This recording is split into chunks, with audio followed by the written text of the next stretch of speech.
5 ಜನ ಶ್ರೇಷ್ಠ ಚಿತ್ರಕಾರರಿಗೆ ಕಲಾಕಾರರಿಗೆ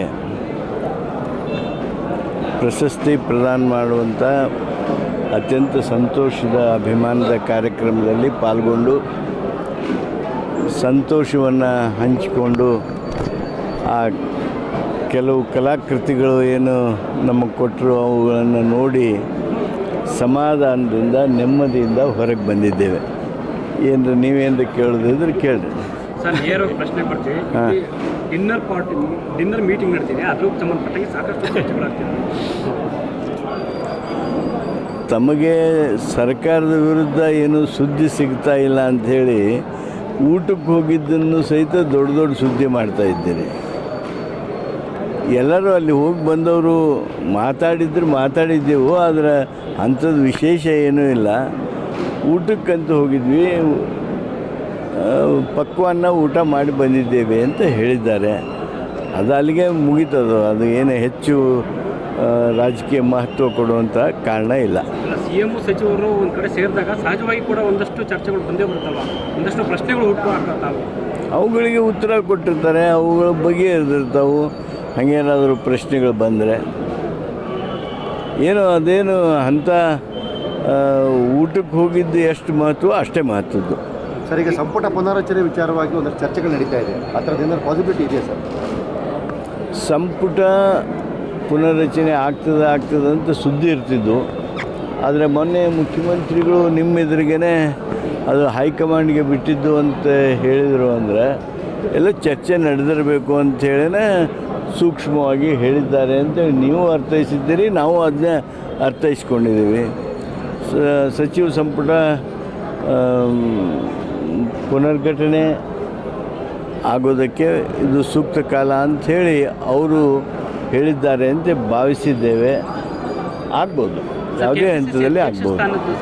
ಬದಲಾವಣೆ ಆಗುತ್ತಾ ಅಥವಾ ಹೇಗೆ ಅವರೇ ಮುಂದುವರಿತಾರಾ? DK ಶಿವಕುಮಾರ್ ಅವರು KPCC ಅಧ್ಯಕ್ಷರ ಬದಲಾವಣೆ ಕುರಿತು ನಮ್ಮ ಜೊತೆಗೇನು ಚರ್ಚೆ ಮಾಡಿಲ್ಲ.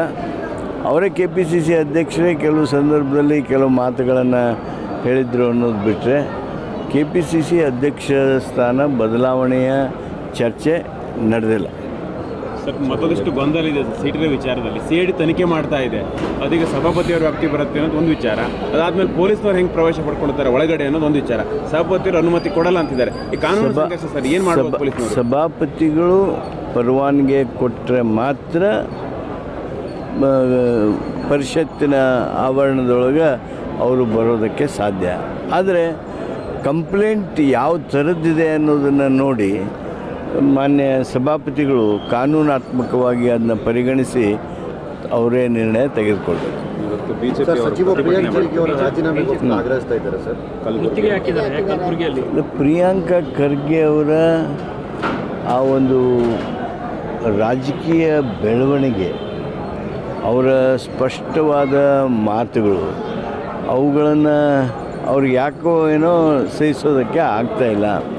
ಆದ್ದರಿಂದ ಪ್ರಿಯಾಂಕಾ ಖರ್ಗೆ ಅವರು ಏನು ಸಂಬಂಧ ಇಲ್ಲದೆ ಇರತಕ್ಕಂಥ ನೇರವಾಗಿ ಆ ಡೆತ್ ನೋಟ್ನಲ್ಲೂ ನೇರವಾಗಿ ಇವರು ಹಣ ಪಡೆದಿದ್ದಾರೆ ಅಂತಲೂ ಹೇಳಿಲ್ಲ, ಅಥವಾ ಇವರು ನೇರವಾಗಿ ಯಾವುದಾದ್ರೂ ಕೆಲಸಕ್ಕೆ ಇವರು ಕಾರಣ ಅಂತಲೂ ಹೇಳಿಲ್ಲ. ಆದಾಗ್ಯೂ ಇದನ್ನು ರಾಜಕೀಯವಾಗಿ ಈ ಹೋರಾಟ ಮಾಡ್ತಾ ಇದ್ದಾರೆ.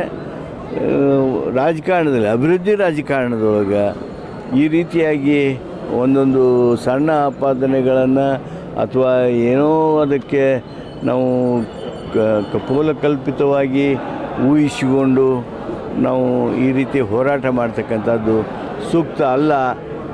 ಪ್ರಿಯಾಂಕಾ ಖರ್ಗೆ ಅವರು ಈಗಾಗಲೇ ಮುಖ್ಯಮಂತ್ರಿಗಳು ಸ್ಪಷ್ಟಪಡಿಸಿದ ಹಾಗೆ ಅವರ ಪಾತ್ರ ಏನೂ ಇಲ್ಲ, ಇದು ಸ್ಪಷ್ಟವಾಗಿದೆ. ಆದ್ದರಿಂದ ಹೋರಾಟ ಕೈ ಬಿಡೋದು ಸಾಧು ಅಂತೇಳಿ ನನಗನ್ನಿಸ್ತದೆ.